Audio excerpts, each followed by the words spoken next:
Welcome everyone, this is तरुण अहलावत और आज हम बात करने जा रहे हैं कुछ और important topics of magnetic effect of current, जो कि चैप्टर नंबर 4 है क्लास 12th का।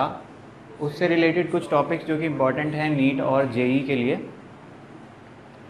तो इससे पहले हमने एक वीडियो और बनाई थी जो 10 या 15 मिनट की थी। उसमें हमने कुछ टॉपिक्स पर बात की थी और वो टॉपिक्स थे रिलेटेड टू बायट-सैवर्ट्स लॉ। उसकी एक एप्लीकेशन थी due to a straight current carrying conductor, जो मैग्नेटिक फील्ड होता है, उसी से रिलेटेड हमने बहुत सारे इलस्ट्रेशंस देखे थे। उसी चीज़ को हम आगे बढ़ाएंगे।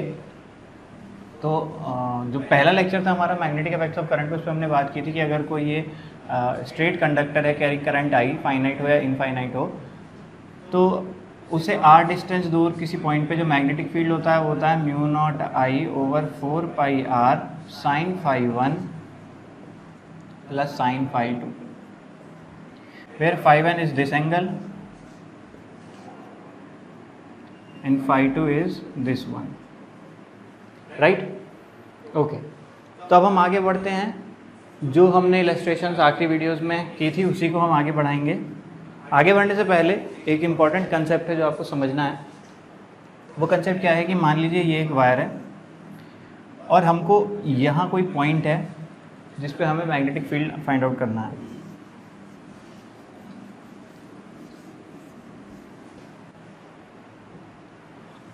मान लो ये कोई वायर है आई जिसमें करंट है फाइनाइट लेंथ का, और यहाँ से हमें डी डिस्टेंस दूर मैग्नेटिक फील्ड फाइंड आउट करना है।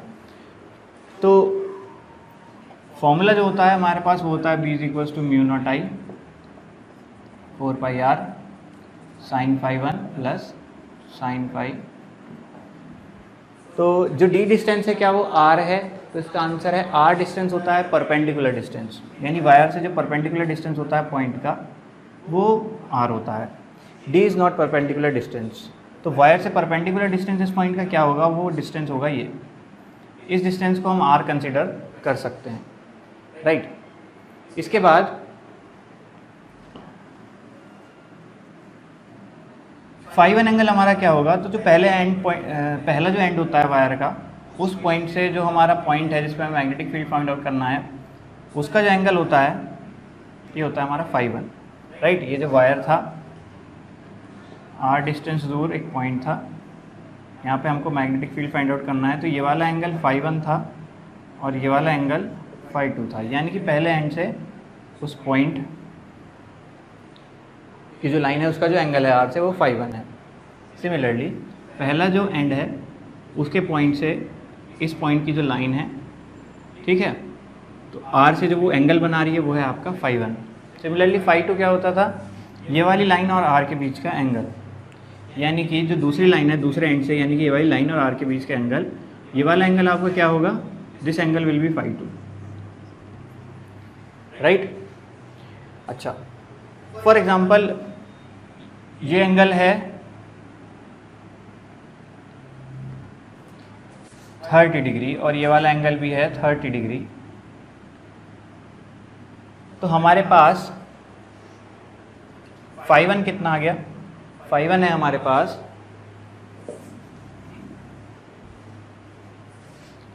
60 डिग्री, क्योंकि ये भी 30 है ये भी 30 है, तो ये कुल मिला के टोटल एंगल हो गया 60 डिग्री। फाई 2 कितना हो जाएगा 30 डिग्री। और यहाँ पे एक चीज़ नोटिस करने वाली है कि जो फाई 2 है, फाई 2 एंगल हमेशा r के नीचे होता है, लेकिन यहाँ पे फाई 2 एंगल जो है वो r के ऊपर बन रहा है, r के ऊपर है, तो हमको फाई 2 का साइन चेंज करना पड़ेगा, जो कि हो जाएगा माइनस। अब रह गया r की वैल्यू फाइंड आउट करनी है। r की वैल्यू क्या होगी, r की वैल्यू हम कैसे फाइंड आउट करेंगे, तो अब ये देखो, मान लो ये जो d डिस्टेंस है इसको हम एक वेक्टर मान लें। इसको अगर हम एक वेक्टर मान लें तो वेक्टर का जो हॉरिजॉन्टल कंपोनेंट है वो क्या होगा, d cos थीटा यानी d sin थीटा। तो वही हमारा क्या हो जाएगा, d cos 30, उसका horizontal component d cos theta यानी कि d cos 30, वो हमारा क्या हो जाएगा r। तो हमको फाई 1 पता है, फाई 2 पता है, r की वैल्यू पता है, ये सारी वैल्यूज हम यहाँ पुट करेंगे और आंसर निकाल सकते हैं। इस टाइप की कुछ इलस्ट्रेशन हम सॉल्व कर सकते हैं, राइट। तो इसी कंसेप्ट पे बेस्ड हम क्वेश्चन करेंगे कुछ।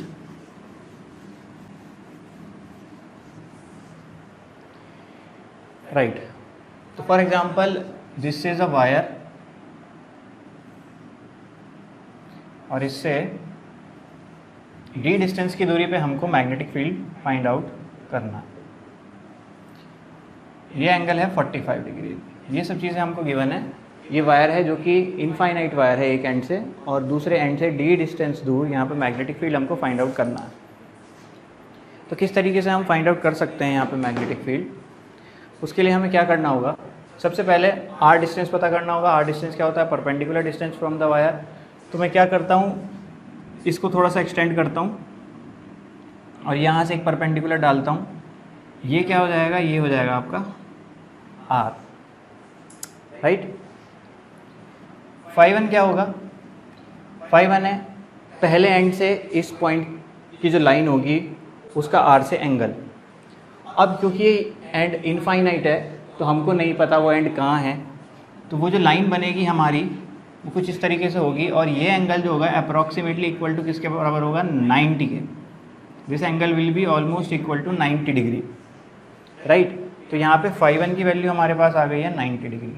फाई 2 एंगल क्या होता था, जो सेकंड एंड है उसका जो एंगल बन रहा है आर से, यानी this is phi 2, right, this phi 2। अब ये एंगल कितना है, तो ये एंगल है हमारा 45, ये एंगल है 90, ये पूरा एंगल है 180, तो ये एंगल भी कितना हो गया 45, दिस इज़ 90, तो दिस इज़ ऑल्सो 45, यानी ये वाला एंगल हमको क्या मिला 45, यानी हमारे पास फाई 2 भी कितना आ गया 45 डिग्री। तो हमारे पास फाई 1 भी है, हमारे पास फाई 2 भी है, राइट। अब हम बात करते हैं आर की। आर हम कैसे फाइंड आउट कर सकते हैं, तो अगर मैं इस डी को एक वेक्टर मान लूँ तो इसका सामने वाला कंपोनेंट क्या है, आर है, इसका हॉरिजॉन्टल कंपोनेंट, यानी डी हो जाएगा, आर हो जाएगा आपका डी कॉस 45। तो हमको फाई 1 भी पता लग गया है 90, हमको फाई 2 भी पता लग गया है 45। दूसरी चीज़ क्या नोटिस करने की, फाई 2 को आपको माइनस लेना पड़ेगा। क्यों माइनस लेना पड़ेगा, क्योंकि फाई 2 आर से ऊपर बन रहा है, इसको बनना नीचे था। जब ये नीचे बनता है तब ये पॉजिटिव होता है, जब ये ऊपर बनता है तो हमको इसको नेगेटिव लेना पड़ता है। फॉर्मूला हमारा क्या है, B is equals to mu naught I over 4 pi R sine phi 1 plus sine phi 2। Values put करेंगे, बी हो जाएगा mu naught I over 4 pi d cos 45 sine 90 plus sine minus 45। हम जानते हैं साइन माइनस थीटा होता है minus sine theta. उसको further अगर हम सॉल्व करेंगे, B is equals to mu naught I over 4 pi d cos 45 is 1 over root 2, sine 90 is 1 minus sine 45, sine 45 is 1 over root 2। तो इसको हम इस तरीके से आगे सॉल्व कर लेंगे, राइट। तो ये हुई एक और इलस्ट्रेशन। इसके बाद थोड़ा सा और आगे बढ़ते हैं, कुछ और इलस्ट्रेशन लेंगे।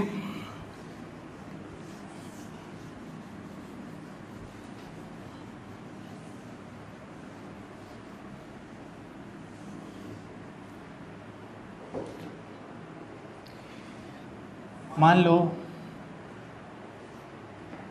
ये एक वायर है हमारे पास, एक वायर ये है, इसमें आई करंट आ रहा है, इसमें भी आई करंट जा रहा है, और ये एंगल है अल्फ़ा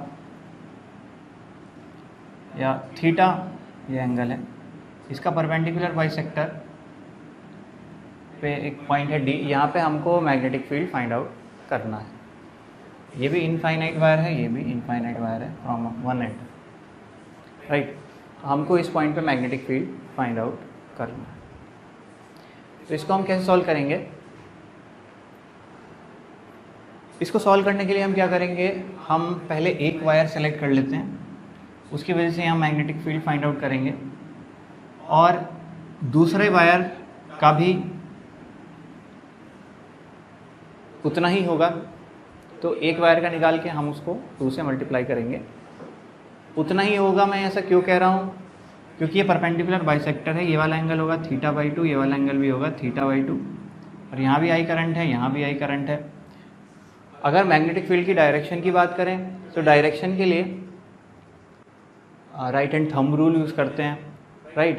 तो फॉर एग्जांपल अगर मैं इस वायर से यहाँ पे r डिस्टेंस दूर मैग्नेटिक फील्ड की डायरेक्शन पता करना चाहूँ तो थंब की डायरेक्शन में क्या हुआ करंट, और अगर आप फिंगर को ऐसे कर्ल करो तो इस डायरेक्शन में मैग्नेटिक फील्ड लाइंस होंगी, तो यहाँ पे मैग्नेटिक फील्ड अंदर जा रहा होगा। सिमिलरली यहाँ पे करंट ऐसे है तो यहाँ पे मैग्नेटिक फील्ड घूम के अंदर ही जा रहा होगा, तो दोनों की वजह से मैग्नेटिक फील्ड अंदर ही होगा जो कि ऐड हो जाएगा, राइट। तो ये एंगल है φ2। सबसे पहले हमको पता करना है r, तो यहाँ से हमने परपेंडिकुलर डाला, ये हो गया डिस्टेंस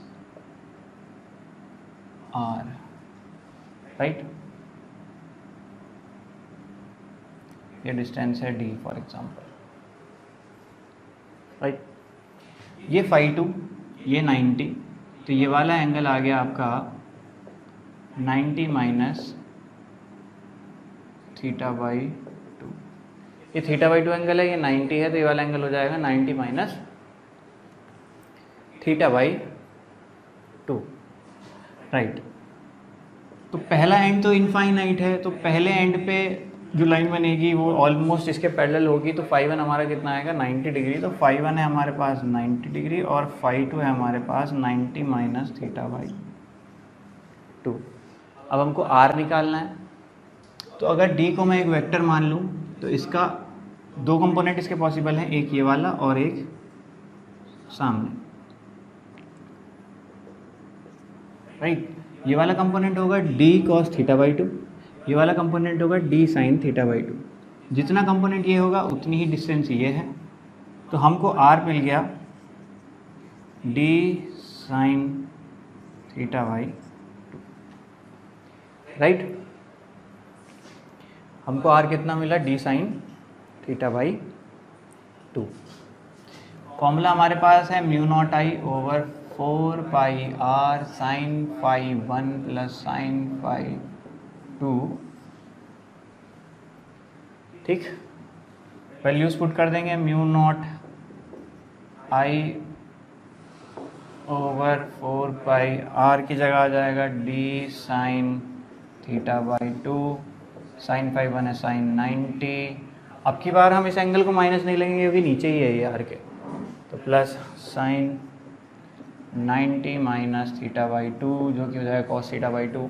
इसको हम फर्दर सॉल्व कर सकते हैं और आंसर आप खुद निकालिए इसका। बाद में हम इसमें 2 भी मल्टीप्लाई कर देंगे, नेट मैग्नेटिक फील्ड इसका डबल हो जाएगा 2, क्योंकि दूसरा वायर भी है वहाँ पे, राइट। तो ये बहुत ज़्यादा इम्पॉर्टेंट कंसेप्ट्स हैं और क्वेश्चंस हैं जो कि जेई एडवांस में भी पूछे जाते हैं। नीट और मेंस के लिए इम्पोर्टेंट तो है, लेकिन एडवांस तक में भी ये क्वेश्चंस पूछे जाते हैं, राइट, जो कि इसी मेथड से आपको सॉल्व करने होते हैं, ठीक है। ओके।